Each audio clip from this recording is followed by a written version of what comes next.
Okay, imagine this.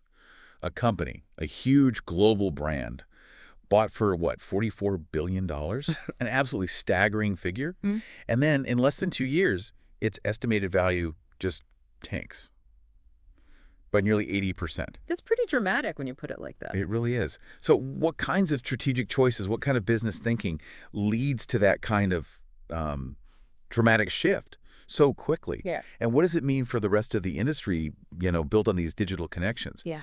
Today, we're doing a deep dive into exactly that.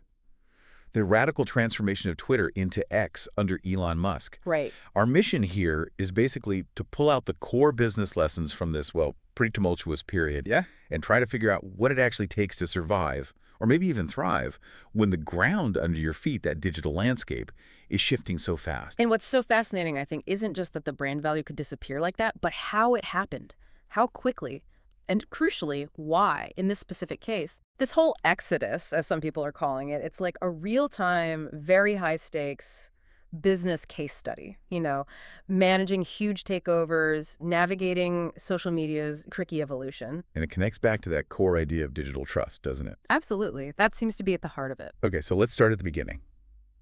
That initial, really bold bet. October 2022, Musk buys Twitter, $44 billion. But he didn't just buy it and sit back, did he? No, not at all. He immediately started tearing down the existing structure. So what drove those immediate, really drastic changes? What was the strategy, the mindset, and crucially, what were the immediate business consequences we saw? Well, right from the start, Musk was clear about his vision, or at least a vision, Yeah. turning Twitter into X, this kind of everything app, maybe inspired by WeChat. So not just tweaking Twitter, but a total transformation. Exactly. It felt like a radical pivot. And his mindset seemed very much about aggressive disruption and immediate deep cost cutting. That was key. We saw top executives fired almost instantly. Twitter Inc. merged into this new X Corp, and then those huge layoffs. Really swift, really deep. Yeah, the numbers were stark. Roughly half the workforce. Something like 8,000 down to under 1,500. Plus contractors later on. Mm-hmm. And his justification, publicly at least, was the company losing millions daily. Over $4 million a day, he cited. Okay, you can see the financial pressure. Yeah. But cutting that deep, that fast, especially in a company built on, user trust and complex tech, Mm-hmm. that had to have knock-on effects, right? What about core operations? Like trust and safety. Sources suggest those teams were really hit. Oh, absolutely. Sources confirm they were essentially gutted. And that had direct measurable fallout. Reports started surfacing almost immediately about increases in problematic content. Like hate speech, misinformation. Yes, and even really serious stuff like child sexual abuse material, CSAM. We saw organizations like the Diversifying Group, they focus on diversity and inclusion, specifically point to this breakdown in safety as a reason for leaving the platform. So the operational cuts directly led to brand and safety issues. It wasn't just about saving money in isolation. Not at all. It showed how interconnected everything is. The remaining staff responsible for safety were reportedly just overwhelmed. And then came the branding decision. July 2023, the rebrand to X, ditching the bird, renaming tweets to posts.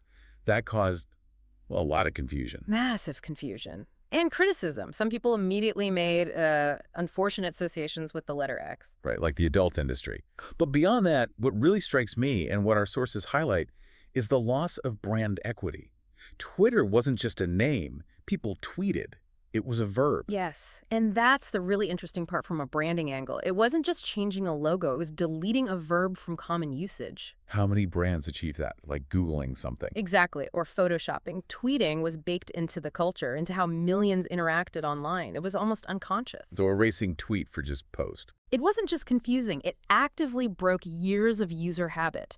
It cut that fundamental link people had with the platform, especially loyal users. And the estimated brand value loss, potentially billions. It shows just how fast years of brand building can evaporate if you break those core connections so drastically.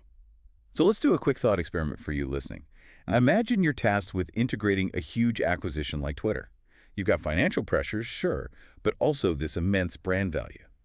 Do you go for the immediate radical cuts and rebrand?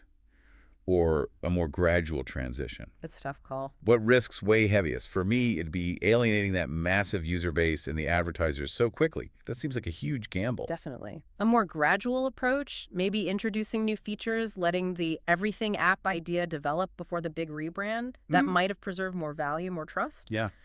The path taken suggests, well, prioritizing extreme cost-cutting and maybe a very personal vision over stability and user retention. It makes you ask how much you can actually disrupt a brand's core identity before you just break it. And that leads perfectly into the next phase.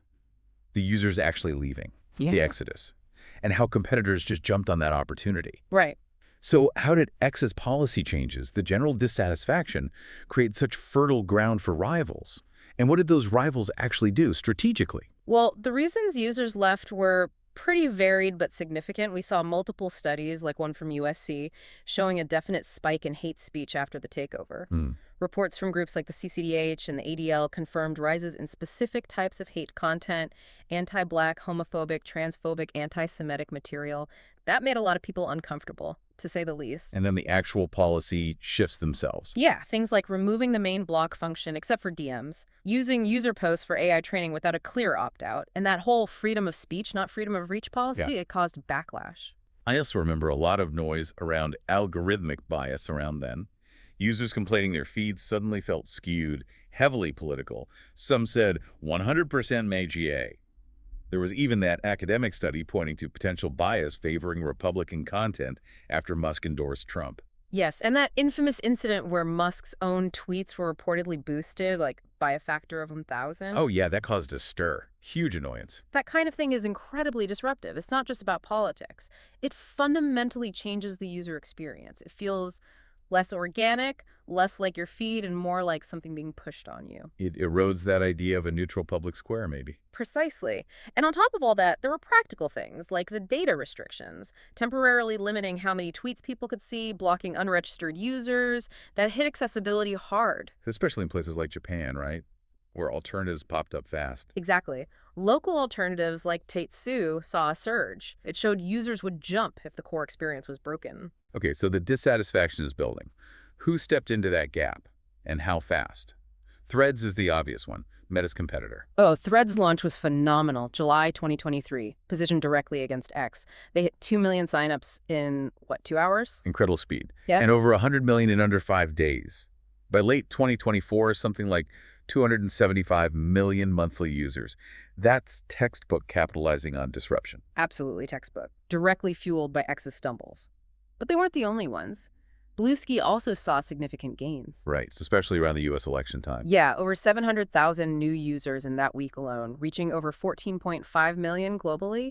And they were smart. They emphasized a positive experience, brought in anti-toxicity features, directly targeting X's perceived weaknesses. And Mastodon, the decentralized one. Mastodon saw an immediate jump right after the takeover. Went from about 3.5 million to 6 million users by early 2023, now around 9 million. And they're actively adding features like, quote, posts, trying to attract former X users missing specific tools. The numbers leaving X back that up.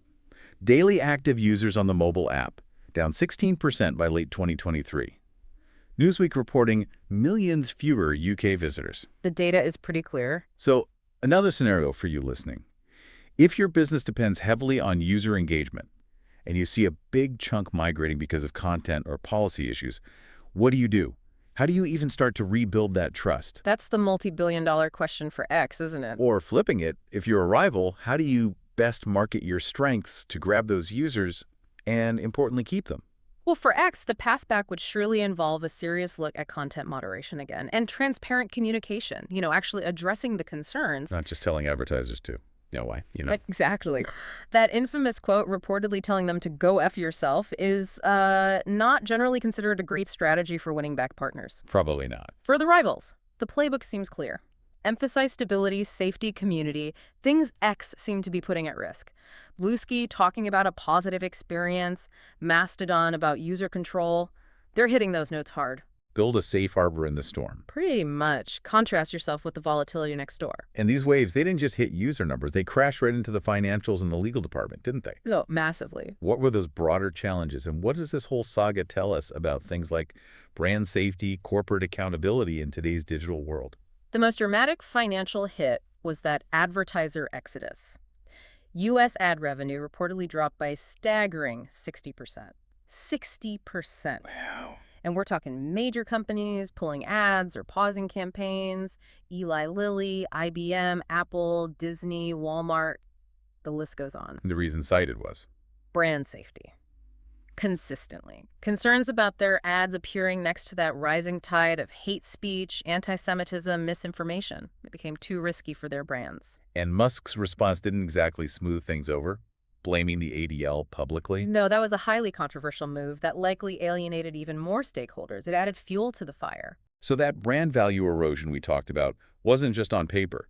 Fidelity, a major investor, estimated the company's value was down nearly 80% from the purchase price by late 2024. That's almost unbelievable for a company of that scale in such a short time. It really underscores how fragile these platforms can be if that core trust from users and advertisers gets broken. And the legal troubles mounted too. Yes, quite significantly. Fines from the U.S. Department of Justice for not complying with the search warrant related to Trump's account. Right, $350,000. And Australia's e-Safety Commission fined them over AU $610,000 for failing to report adequately on how they were handling child abuse content. But X also went on the offensive legally, didn't they? Suing researchers. They did. They sued the Center for Countering Digital Hate, CCDH, and Media Matters over reports about hate content and ad placements. How did those suits fare? Generally, they faced a lot of criticism from legal experts, often dismissed or labeled as potentially frivolous or strategic lawsuits against public participation, SLAPP suits, potentially infringing on First Amendment rights in the U.S. And they even sued advertisers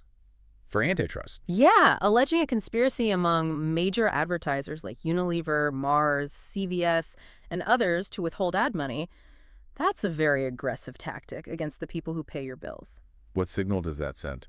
It's hard to say definitively, but it certainly deepens the adversarial stance. Yeah. What's maybe most illuminating in all this is the role of Musk's personal brand and actions. How so? His public statements, often controversial, his direct involvement, the public feuds, threatening lawsuits, even that infamous poop emoji response to press inquiries. Right, from the official press account. All of that directly impacted advertiser confidence and the public's perception of the brand X. It shows how tightly linked a leader's personal style and communications are to corporate brand safety now. Especially with such a high-profile leader. Absolutely. It highlights the huge financial and legal risks that come with radical changes, particularly around sensitive areas like content moderation and PR, when driven so personally.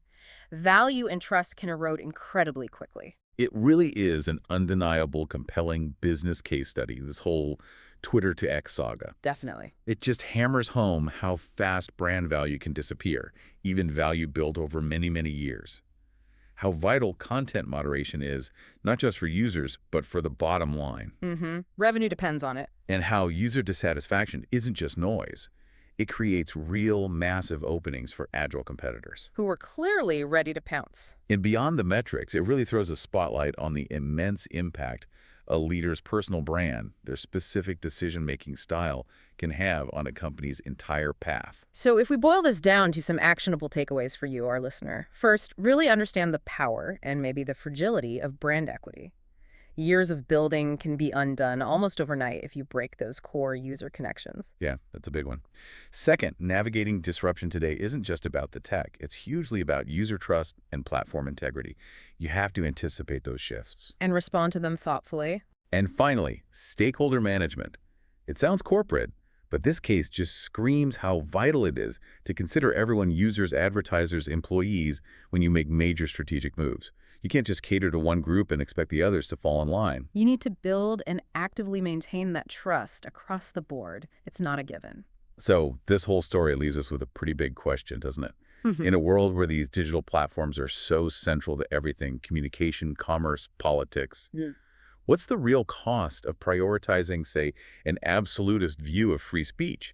If it compromises safety, erodes trust, and ultimately hits the economic viability of the platform itself. It's a tough balance. How does this case maybe challenge your own assumptions about what drives business growth, what builds real, lasting brand loyalty in this digital age we're all navigating? Something to think about.